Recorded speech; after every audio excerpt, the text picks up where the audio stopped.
دروازہ بجنے کی آواز پر میں اپنے ساس کے پاس سے اٹھی اور جا کر دروازہ کھولا تو باہر ایک خوبصورت کم عمر لڑکی کھڑی تھی اور مجھ سے کہنے لگی کہ وہ اپنے بانجھ پن کا علاج کروانے آئی ہے۔ اس کی بات سن کر مجھے حیرانی ہوئی اور مجھے یاد آیا کہ اس خاص کمرے میں جانے کے بعد کچھ دیر کے لیے میں بے ہوش ہو گئی تھی۔ تو ایسا کیا ہوا تھا کہ میں پریگننٹ ہو گئی تھی؟ اس لڑکی کا معصوم چہرہ دیکھ کر میں نے جھوٹ کہہ دیا کہ فی الحال میرے سسر گھر پر موجود نہیں ہیں، وہ 2 دن بعد آ جائے۔ میری بات سن کر وہ مایوسی سے واپس جانے کے لیے پلٹ گئی۔ میرے لیے اس سے زیادہ صبر کرنا ممکن نہیں تھا، اس لیے میں اسے کمرے میں بنا رکے گھستی چلی گئی اور میں نے اندھیرے میں اپنے موبائل کا ٹارچ جلا لیا۔ آج میں اندھیرے میں ٹکرا کر گرنا نہیں چاہتی تھی، بلکہ اجالے میں سچائی دیکھنا چاہتی تھی، جس کی وجہ سے میرے پیٹ میں ایک جان پل رہی تھی۔ روشنی ہاتھ میں لیے اس کمرے میں داخل ہونے کے باوجود جو کچھ میں نے دیکھا اور جو میرے ساتھ ہوا، میرے تو ہوش اڑ گئے۔ میں جان گئی ہوں کہ میں پریگننٹ کیسے ہوئی۔ میرے سر پر آسمان گر پڑا۔ یہ تو میرے وہم و گمان میں بھی نہیں تھا کہ میرا 70 سال کا بوڑھا سسر ایسی حرکتیں بھی کر سکتا ہے۔ کچھ گھنٹے تکلیف سے ہونے کے بعد میں اس کمرے سے باہر نکل آئی، لیکن ساتھ ہی ساتھ میرے جسم سے جان نکل گئی تھی۔ یہ کیسا کھیل رچایا جا رہا تھا جس سے ہر کوئی بے خبر تھا؟ میں بستر پر لیٹی آنسو بہا رہی تھی۔ مجھے کچھ سمجھ نہیں آ رہا تھا کہ میں اب اپنے اس بچے کے بارے میں دنیا کو کیا بتاؤں گی۔ کون میری بات پر یقین کرے گا؟ میرا خود کا تعلق ایک غریب گھرانے سے تھا اور میری بارات کے وقت میری بھابھی نے صاف لفظوں میں کہہ دیا تھا کہ دوبارہ کبھی پلٹ کر میرے گھر مت آنا، کیونکہ میرے ماں اور باپ دونوں زندہ نہیں تھے۔ میں اپنے بھائیوں کے لیے ایک بوجھ تھی، اور جیسے ہی میرے لیے شاہزیب کا رشتہ آیا تو میرے بھائیوں نے بنا سوچے سمجھے رشتے کو ہاں کر دیا اور مجھ سے چھٹکارا حاصل کر لیا۔ میں نے شادی کے دن پہلی دفعہ شاہزیب کو دیکھا تھا اور مجھے کچھ سکون کا احساس ہوا تھا۔ جلد بازی میں ہی صحیح، پر میرے بھائیوں نے غلط فیصلہ نہیں کیا تھا۔ شاہزیب بہت ہی اچھے تھے اور انہوں نے میرے ساتھ ایک ہفتہ بہت اچھے سے گزارا۔ پھر اس کے بعد مجھ سے جدا ہو کر وہ پردیس روانہ ہو گئے۔ جاتے جاتے وہ مجھے اس بات کا پابند کر گئے تھے کہ میں ان کی بیمار ماں کا خیال رکھوں اور ان کے باپ کے کاموں میں دخل نہ کروں۔ اس وقت مجھ کو ان کی یہ بات سمجھ میں نہ آئی تھی کہ وہ جاتے جاتے مجھے یہ بات کیوں کہہ رہے تھے۔ میں بھلا ان کے پاپا کے کام میں دخل کیوں کروں گی؟ لیکن اب یہ بات مجھے اچھی طرح سمجھ آ گئی تھی کہ اس دخل کا کیا انجام نکلا تھا۔ شاہزیب کے جانے کے بعد میرے سسر میرے ساتھ بہت اچھے سے رہتے تھے۔ ان کے جانے کے بعد بھی مجھے کسی طرح کی کوئی پریشانی نہ تھی۔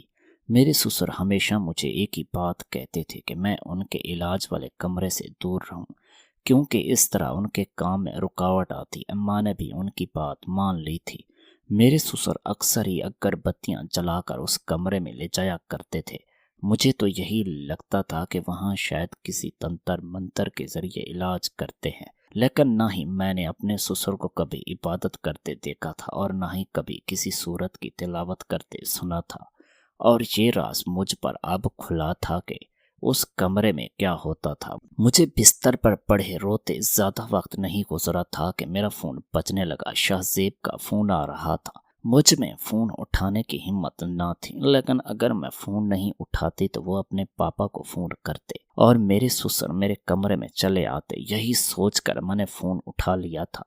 شاہزیب نے مجھے آنے کی خبر سنائی تھی اور 1 مہینے کی چھٹیوں پر وہ آ رہے تھے، اور یہ بات سن کر میرے اندر اس خوشی نے نئی زندگی ڈال دی تھی۔ خدا نے مجھے اپنے دامن سے بد کرداری سے بچنے کا ایک موقع دیا تھا۔ میں نے اپنے پریگننٹ کی خبر سب سے چھپا لی اور سارا دن کمرے میں بند رہی۔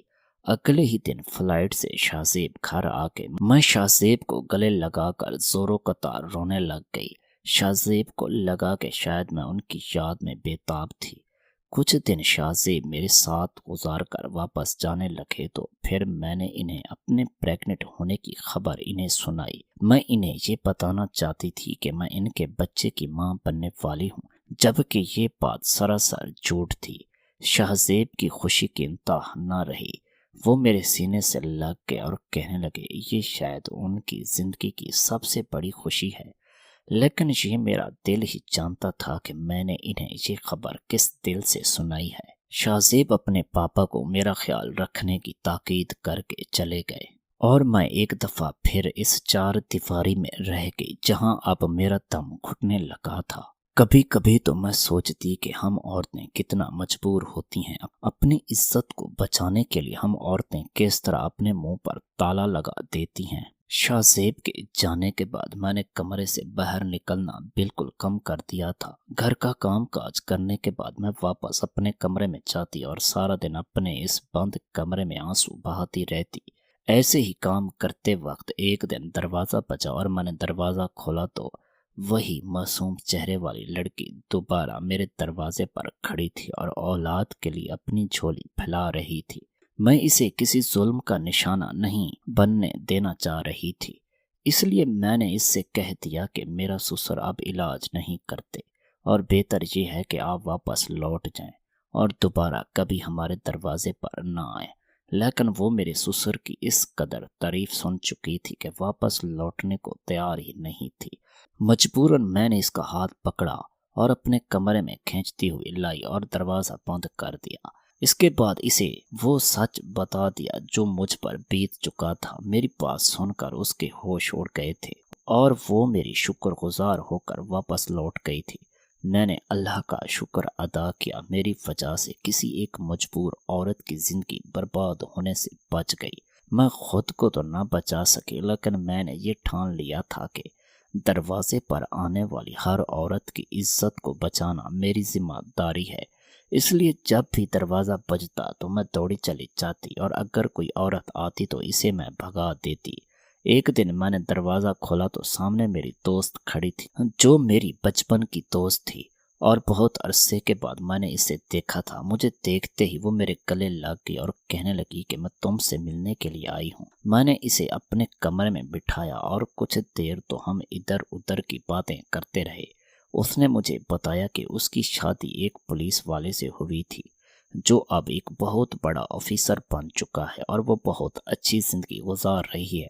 سہیلی کی بات سنتے ہی میرے کان کھڑے ہو گئے تھے اور میں نے سوچ لیا تھا کہ اب مجرم کو ان کے انجام تک ضرور پہنچاؤں گی۔ میں نے اپنی دوست کو سارا سچ بتا دیا اور اس سے مدد کی التجا کی اور ساتھ ہی اس بات کے لیے بھی راضی کیا کہ کہیں بھی میرا نام نہیں آئے گا، کیونکہ میں شاہ زیب سے الگ نہیں ہونا چاہتی تھی۔ میری دوست نے مجھ سے وعدہ کر لیا تھا کہ وہ میری مدد ضرور کرے گی اور 2 دن بعد ہی ہمارے گھر پر ایک بھاری پولیس والوں نے ریڈ ماری۔ پولیس کو ہمارے سسر کے خلاف کافی ثبوت مل چکے تھے اور میرا سسر گرفتار ہو گیا۔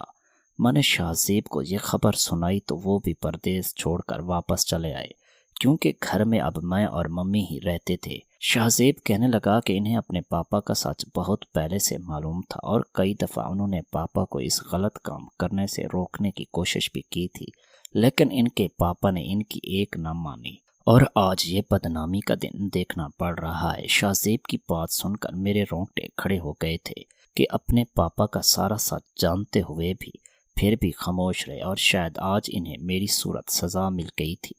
اب مجھے سمجھ آیا کہ میرا پریگننٹ ہونا میری سزا نہیں بلکہ میرے شوہر کی سزا ہے، جنہوں نے کئی عورتوں کی بربادی کو خاموشی سے برباد کیا تھا۔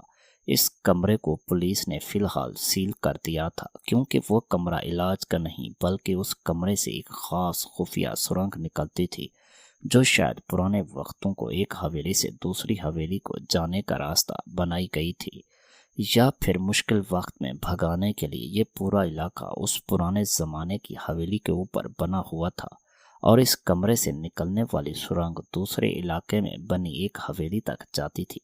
میرے سسر عورتوں کو علاج کرنے کے لیے اس کمرے میں لے آتے اور انہیں علاج کے نام پر اس سرنگ سے گزار کر دوسری حویلی میں پہنچا دیتے تھے، جہاں کئی گھنٹے تک عورت کسی نہ کسی درندے کا شکار بنی رہتی۔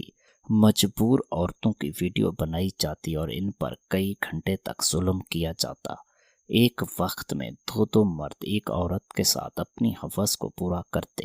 جب ان کا دل بھر جاتا تو واپس اس سرنگ کے ذریعے اس کمرے میں بھیج دیا جاتا تھا۔ کئی گھنٹے کی ذلت کے بعد عورت جب اس کمرے سے باہر نکلتی تو وہ عورت اپنے ہوش میں نہ رہتی، ان کے چہرے کا رنگ کبھی بدل جاتا اور وہ عورت چلنے کے لائق بھی نہیں رہتی۔ اس کے پاس تو کہنے کے لیے الفاظ بھی نہ ہوتے، اس لیے جب میں بھی کسی عورت کو روکنے کی کوشش کرتی تو وہاں سے بھاگ چلی جاتی۔ بے ہوشی کے عالم میں جب اس کمرے میں پڑی تھی تو میرے ساتھ بھی زیادتی کی گئی تھی، لیکن کس نے اور کیسے کی تھی یہ بات مجھے آج بھی نہیں پتہ چلی، اور نہ ہی میرے سسر کو اس بات کا پتہ ہے۔ شاید اسی راستے کے ذریعے سے کوئی چلا آیا تھا جس نے مجھے بے ہوش پا کر اپنی ہوس پوری کر لی تھی۔ ہوش میں آنے کے بعد میں واپس کمرے میں لوٹ آئی اور میرے سسر کو کانوں کان خبر نہ ہوئی، کیونکہ وہ اس وقت گھر پر موجود نہیں تھے۔ لیکن جب اگلی دفعہ ٹارچ لے کر میں اس کمرے میں داخل ہوئی تو میرے سسر اس سرنگ کے ذریعے دوسری حویلی میں جا رہے تھے اور میں بھی خاموشی سے ان کے پیچھے پیچھے چل پڑی۔ وہاں پہنچ کر میں نے بھی ایک عورت کی بربادی کا منظر اپنی آنکھوں سے دیکھا تھا۔ میں وہاں سے آنے والی ہی تھی کہ مجھے میرے سسر نے دیکھ لیا تو انہوں نے میرا ہاتھ پکڑ کر کھینچتے ہوئے واپس مجھے اس کمرے میں لے آئے اور میرے ساتھ اس قدر سختی سے پیش آئے تھے کہ میری جان نکل گئی تھی۔ میرے سسر نے کہا تھا کہ میں نے اگر زبان کھولی یا دوبارہ اس کمرے میں گئی تو وہ میری اور شاہ زیب کی طلاق کروا دیں گے۔ ان کا اصل مقصد پیسے کمانا نہیں بلکہ اپنے اندر کی پیاس کو بجھانا تھا۔ میں اپنے سسر کی دھمکیوں کے آگے خاموش ہو گئی تھی، کیونکہ میرے پاس کوئی سہارا نہیں تھا، نہ ہی میرا شوہر یہاں تھا۔ لیکن جب میری دوست آئی تو میں نے ساری سچائی اسے بتا دی۔ ظلم کی رسی کھینچنے کا وقت آ چکا تھا، شاید اسی لیے سالوں بعد میری سہیلی میرے گھر آئی تھی۔ پولیس والوں نے میرے سسر کو ہی نہیں بلکہ دوسری حویلی میں موجود تمام لوگوں کو گرفتار کر لیا تھا۔ یہ ایک بہت بڑا گروپ تھا جو مل کر کام کر رہا تھا۔ میں نے ایک خوبصورت بیٹے کو جنم دیا جسے شاہ زیب نے بہت محبت سے اپنی گود میں اٹھایا تھا۔ میں شاہ زیب کا چہرہ دیکھ رہی تھی جہاں محبت کے جذبات تھے۔ میں سوچ رہی تھی کہ شاہ زیب ساری زندگی اس بات سے انجان رہیں گے کہ یہ بچہ ان کا نہیں بلکہ ان کی غلطی کی سزا ہے۔ اگر وہ پہلے ہی اپنے باپ کے خلاف کوئی سخت قدم اٹھا لیتے تو شاید اس طرح میری عزت برباد نہ ہوتی اور بہت سی عورتیں بھی بچ جاتی۔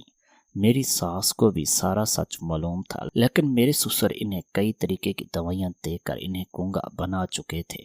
میری ساس اشاروں میں یہی سچ بتانا چاہ رہی تھی، لیکن یہ بات مجھے اب سمجھ آئی تھی۔ میں اور شاہ زیب اب ایک اچھی زندگی گزار رہے ہیں اور میری ساس کی بھی طبیعت اب پہلے سے ٹھیک ہے۔ ہم انسان ہمیشہ اپنے گرد ہونے والی برائیوں کو نظر انداز کر دیتے ہیں اور پھر وہی برائی معاشرے کے لیے ناسور بن جاتی ہے۔ اس لیے جہاں بھی برائی کو پھلتا پھولتا دیکھیں اسے وہیں پر جڑ سے ختم کر دیں۔